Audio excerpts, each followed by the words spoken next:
السلام علیکم ورحمۃ اللہ وبرکاتہ۔ الحمدللہ رب العالمین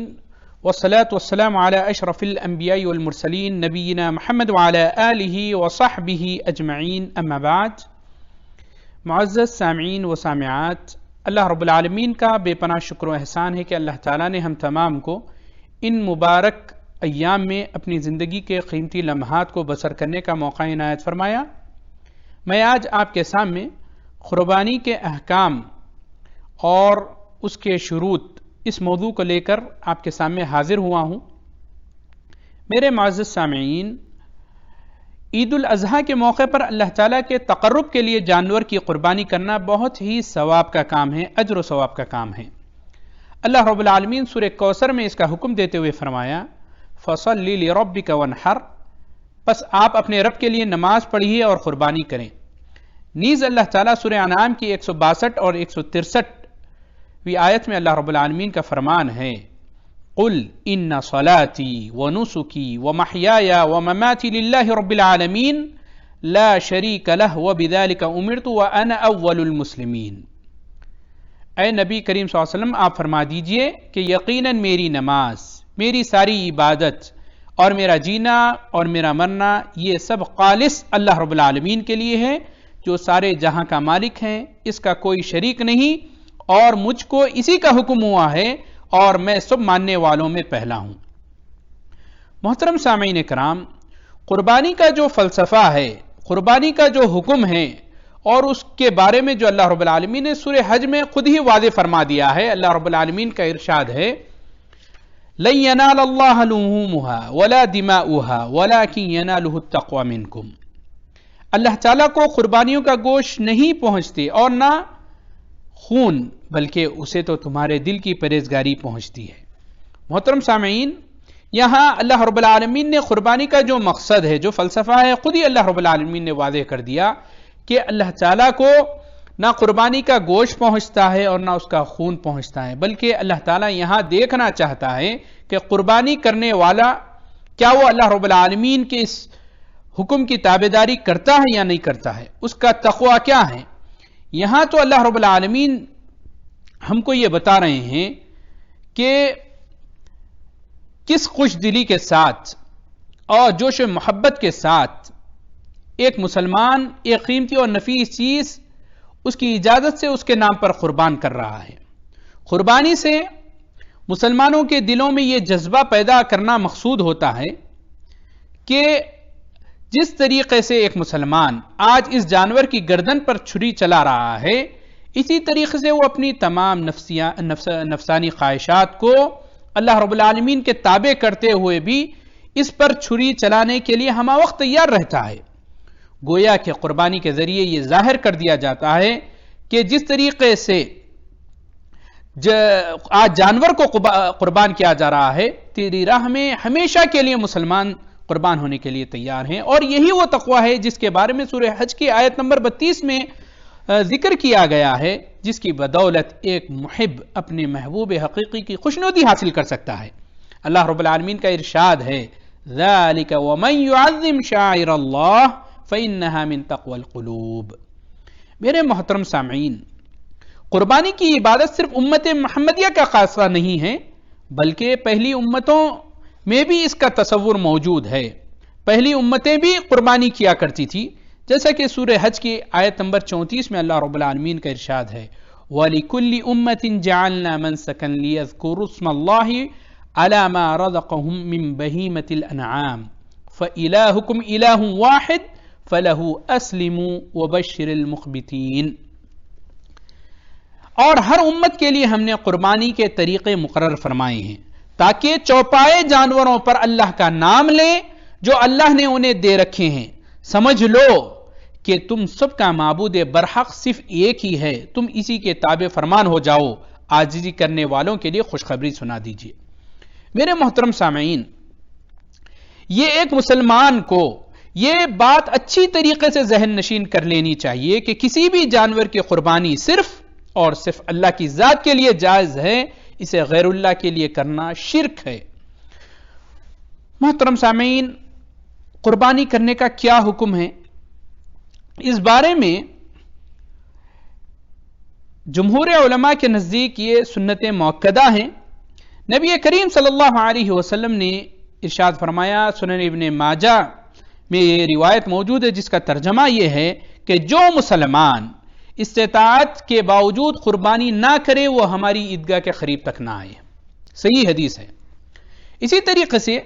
قربانی کرنے والوں کے لیے بھی نبی کریم صلی اللہ علیہ وسلم نے بعض خاص نصیحتیں فرمائی ہیں۔ وہ کیا ہیں؟ قربانی کرنے والا بال اور ناخن نہ کاٹے۔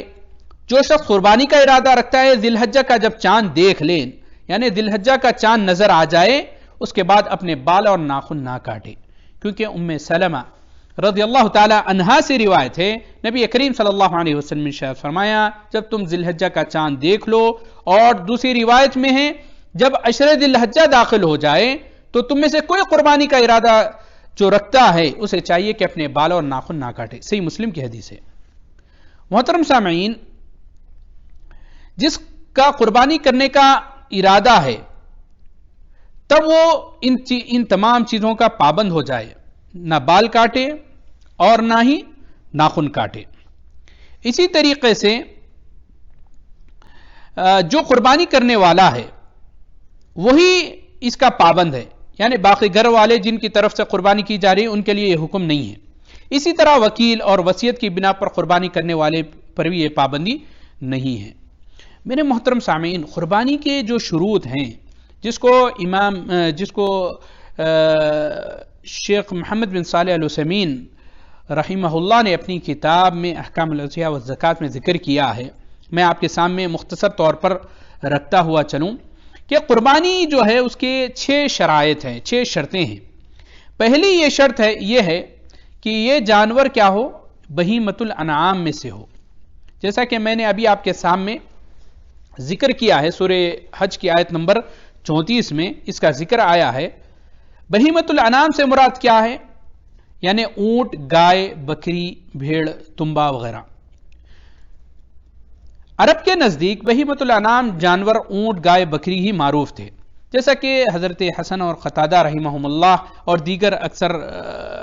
سلف صالحین کے اقوال یہی ہیں۔ سوال یہ پیدا ہوتا ہے، ایک سوال آتا ہے جس کا لوگ پوچھتے بھی رہتے ہیں یا وضاحت کرنا مناسب سمجھتا ہوں، کیا بھینس کی قربانی درست ہے؟ تو اس کے بارے میں عرض یہ ہے کہ لغت عرب میں بھینس کو گائے کے جنس میں ہی شمار کیا گیا ہے، جیسا کہ لغت کی بہت بڑی ڈکشنری المعجم الوسیط اس میں بھینس کو بہیمۃ الانعام میں شامل کیا ہے۔ یا تو اصلاً یہ کہ بھینس جو ہے بہیمۃ الانعام کا ایک فرد ہے، یا پھر اسے گائے کی جنس میں شمار کرتے ہوئے اس کی قربانی درست ہے، جیسا کہ شیخ عثیمین رحمہ اللہ نے بھی اسے گائے کی قسم میں شمار کرتے ہوئے اس کی قربانی کو جائز کہا ہے۔ آپ یہ دیکھ سکتے ہیں فتاوی میں۔ دوسری شرط یہ ہے کہ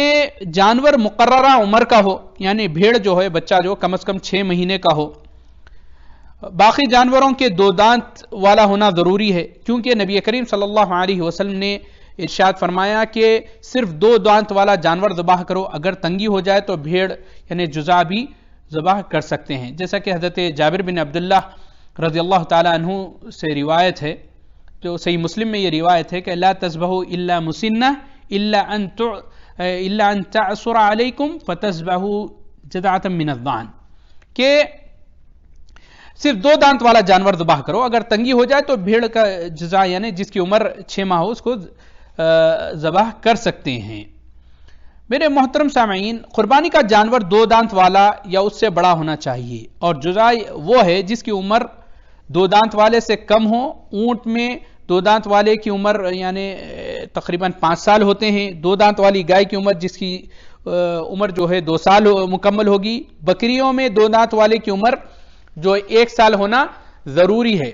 اور اسی طریقے سے جزع جس کی عمر 6 ماہ ہو۔ اونٹ، گائے، بکری وغیرہ میں 2 دانت والے سے کم جانوروں کی قربانی صحیح نہیں ہے، اور بھیڑ کے بچے کی عمر بھی جو ہو وہ 6 ماہ سے کم ہو تو اس کی قربانی بھی صحیح نہیں ہے۔ اسی طریقے سے محترم سامعین، تیسری شرط یہ ہے کہ یہ جو جانور جو ہیں وہ تمام عیوب سے پاک ہونا چاہیے جن کی وجہ سے قربانی نہیں ہوتی۔ وہ کیا ہے؟ نبی کریم صلی اللہ علیہ وسلم نے ارشاد فرمایا، حضرت براء ابن عازب سے یہ روایت ہے جس کو امام ترمذی رحمہ اللہ نے اور بہت سے ائمہ کرام نے اس حدیث کو ذکر کیا ہے. وہ روایت یہ ہے کہ انہوں نے کہا کہ قام فینا رسول اللہ صلی اللہ علیہ وسلم فقال اربع لا تجود فی الضحایا الاوراء البین عورها والمریضة البین مرضها والعرجاء البین ذلعها والکثیرة التي لا تنقی. یہ جس کا ترجمہ یہ ہے کہ 4 قسم کے جانوروں کی قربانی جائز نہیں. واضح کانا یعنی جو جس آنکھ کی جس کو بیماری ہے جسے ہم اندھا کہتے ہیں، جس کی آنکھ پھوٹی ہوئی ہو یا بٹن کی طرح اوپر آئی ہوئی ہو یا اس قدر سفید ہو چکی ہو کہ اس کے کانے ہونے پر واضح دلالت کر رہی ہو. دوسرا جو ہے کہ واضح بیمار نہ ہو، یعنی علامتیں جس کی جیسا کہ بیمار کی علامتیں بخار کا ہونا، جس سے جانور کی بھوک مر جاتی ہے، چارہ چھوڑ دیتا ہے، کچھ کھاتا پیتا نہیں ہے، یا نہیں تو جانور کے اندر خارش یعنی کھجلی نظر آ رہی ہے، یعنی خارش کی وجہ سے جو گوشت کو خراب کر دیتی ہے یا اس کی صحت کو نقصان پہنچاتی ہے، یا ایسا گہرا زخم جو اس کی صحت کو اثر انداز کرے. تیسری چیز تیسری جو عیب جو بتایا گیا نبی کریم صلی اللہ علیہ وسلم کی طرف سے کہ والعرجاء البین ذلعها، یعنی ایسا ہے جو واضح لنگڑا جانور ہو جس کی ٹانگ ٹوٹی ہوئی ہو یا وہ صحیح طور پر چل نہ سکے. چوتھی بات یہ ہے کہ بہت کمزور ہو الکبیر، جیسا کہ نبی کریم صلی اللہ علیہ وسلم نے بتایا کہ ایسا شکستہ اور لاغر جس کے گوشت میں نہ ہڈیوں کا بلکہ ہڈیوں کا ڈھانچہ ہو، اور دوسری روایت میں جو بتایا جاتا ہے کہ اتنا کمزور ہو جس کی ہڈیوں میں کوئی یعنی مغز باقی نہ رہے. محترم سامعین، ان 4 عیوب والے جو جانور ہیں ان کی قربانی جائز نہیں ہے. ایک نوٹ آپ کے سامنے رکھتا ہوا چلوں کہ قصی جو ہے جانور کی قربانی یہ جائز ہے. حضرت عائشہ رضی اللہ تعالیٰ عنہا سے روایت جو موجود ہے کہ آپ صلی اللہ علیہ وسلم نے قصی جانور کی قربانی کی تھی. مسند احمد کی روایت ہے اور یہ حدیث صحیح غیری ہی کے درجے پر آتی ہے. چوتھی جو شرط ہے وہ یہ ہے کہ قربانی کا جانور قربانی کرنے والے کی ملکیت میں ہو، یا شریعت یا مالک نے اسے اجازت دی ہو. جیسے قبضہ شدہ یا چوری کا جانور جس کا وہ مالک نہیں ہے اس کی قربانی جائز نہیں ہے، یا باطل دعویٰ حاصل کیا ہے، کیونکہ اللہ کی معصیت سے ایسا قرب نہیں ملتا. میرے محترم سامعین، 5ویں شرط یہ ہے کہ قربانی کے اس جانور میں کسی کا حق نہ ہو. جیسے یعنی کوئی آپ کے پاس رہن رکھا ہے، گروی رکھا ہے، اس جانور کی قربانی درست نہیں ہے. 6ٹھی شرط یہ ہے کہ قربانی جو ہے شرعاً جو وقت مقرر کیا ہے اس میں ذبح کی جائے، جو وقت عید کے دن نماز عید کے بعد سے لے کر 13 ذی الحجہ کی شام سورج غروب ہونے تک ہے. اس طرح ذبح کرنے کے 4 دن ہیں، ایک عید کا دن اور 3 دن بعد والے دن جسے ہم ایام تشریق بھی کہتے ہیں. جس نے نماز عید سے پہلے یا 13 کی شام سورج غروب ہونے کے بعد قربانی کی اس کی قربانی درست نہیں ہوگی، کیونکہ صحیح بخاری میں ہم کو حدیث ملتی ہے، نبی کریم صلی اللہ علیہ وسلم نے ارشاد فرمایا، براء ابن عازب سے مروی ہے کہ جس نے نماز سے پہلے قربانی کی تو گوشت ہے جسے اپنے اہل خانہ کو پیش کیا اور اس کی قربانی بالکل نہیں ہوئی. اور اسی طریقے سے ایک اور حدیث جو حضرت جندب البجلی رضی اللہ عنہ سے ہے کہ وہ فرماتے ہیں نبی کریم صلی اللہ علیہ وسلم کے پاس میں حاضر تھا، آپ صلی اللہ علیہ وسلم نے فرمایا جس نے نماز عید سے پہلے ذبح کیا وہ اس کی جگہ دوسرا جانور ذبح کرے. اور صحیح مسلم میں حضرت نبیشہ رضی اللہ تعالیٰ عنہ سے مروی ہے کہ انہوں نے فرمایا نبی کریم صلی اللہ علیہ وسلم نے فرمایا ایام تشریق یعنی 11، 12 اور 13 ذی الحجہ کھانے پینے اور اللہ کے ذکر کرنے کے دن ہیں. یہاں ایک بات آپ کے سامنے رکھتا چلوں کہ اگر کوئی عذر کی بنا پر قربانی کو ایام تشریق سے تاخیر کر دے، یعنی وہ قربانی نہ کر سکے کس وجہ سے کہ کسی کے جانور بھاگ گیا ہو، نہ مل سکا ہو، یا وقت گزرنے کے بعد ملا ہو، یا کسی کو وکیل بنایا اور وہ وکیل بھول گیا ہو، تو اس صورت میں عذر کی بنا پر وقت نکلنے کے بعد بھی قربانی کی جا سکتی ہے. اس آدمی پر قیاس کرتے ہوئے کہ جو نماز پڑھنا بھول گیا یا سوتا رہا اور اس وقت نماز پڑھے گا جب وہ جاگا، جب اس کو یاد آ گیا، دن اور رات میں کسی بھی وقت وہ کر سکتا ہے۔ اور ایک مسئلہ یہ ہے کہ دن اور رات میں کیا قربانی کی جا سکتی ہے؟ ہاں، دن اور رات میں کبھی بھی قربانی کرنا جائز ہے، مگر دن میں قربانی کریں، ذبح کرنا یہ بہتر ہے، اور عید کے جو خطبہ ہے اس کے بعد کرنا افضل ہے۔ اور ہر دن جو قربانی کا ہے وہ دوسرے دن سے افضل ہے، کیونکہ اس میں نیکی کرنے میں ہم کو کیا ہے، جلدی کرنی چاہیے۔ ان تمام مسائل جیسا کہ میں نے پہلے ذکر کیا ہے کہ شیخ محمد بن صالح العثیمین رحمہ اللہ نے اپنی کتاب احکام الاضحیہ والزکوٰۃ میں ان مسائل کو ذکر کیا ہے۔ یہاں ایک مسئلہ ایک اور ہمیشہ پوچھا جاتا ہے کہ فوت شدہ جن کا انتقال ہو چکا ہے ان کی طرف سے قربانی کی جا سکتی ہے یا نہیں؟ یہ ہمیشہ مسئلہ پوچھا جاتا ہے قربانی کے جب بھی ایام آتے ہیں۔ تو میرے محترم سامعین، قربانی اصلاً جو ہے وہ زندہ لوگوں کے لیے مشروع ہے، جس طرح نبی کریم صلی اللہ علیہ وسلم نے اور صحابہ کرام رضوان اللہ تعالی علیہم اجمعین نے اپنے اور اپنے اہل خانہ کی طرف سے وہ قربانی کیا کرتے تھے۔ بلکہ بعض عوام الناس کا یہ خیال ہے کہ قربانی فوت شدہ لوگوں کے لیے بھی کی جا سکتی ہے، بلکہ اصل میں اس کی کوئی خاص ہم کو دلیل نہیں ملتی۔ یہاں آپ کے سامنے مسئلے کی وضاحت کرتے ہوئے یہ بات کرنا مناسب سمجھتا ہوں کہ جن کا انتقال ہو گیا ہے ان کے قربانی جو کی جائے ان کی 3 قسمیں ہیں۔ مثال کے طور پہ فوت شدہ کی طرف سے قربانی زندہ لوگوں کے یعنی وہ تابع ہو جاتا ہے، جن کا انتقال ہوا ہے وہ زندہ لوگوں کے تابع ہو جاتے ہیں۔ جب آپ قربانی کہتے ہیں، جب آپ اہل خانہ کا نام ذکر کر دیتے ہیں، اپنے اہل خانہ کی طرف سے قربانی کرتے ہیں، اس میں زندہ اور فوت شدہ سب کی نیت کر لیں۔ اور اس کی ہم کو دلیل بھی یہ ملتی ہے کہ نبی کریم صلی اللہ علیہ وسلم نے قربانی کی جو کہ آپ نے اپنے اور اہل خانہ کی طرف سے کی، جس میں سے سب کچھ جو پہلے فوت ہو چکے تھے وہ بھی شامل ہے۔ دوسری یہ ہے، دوسری قسم کہ فوت شدہ کی وصیت پر عمل کرے، اس کی طرف سے قربانی کرنا جائز ہے۔ یا مثال کے طور پہ اگر کوئی یہ وصیت کر دے کہ میری طرف سے ہر سال قربانی کریں، تو یہ ان کی وصیت پہ عمل کرتے ہوئے ایک مستقل قربانی کرنی چاہیے، جیسا کہ اللہ رب العالمین کا سورہ بقرہ کی 181ویں آیت میں ارشاد ہے، فَمْ بَدَّلَهُ بَعْدَمَا سَمِعُوا فَإِنَّمَا إِثْمُهُ عَلَى الَّذِينَ يُبَدِّلُونَهُ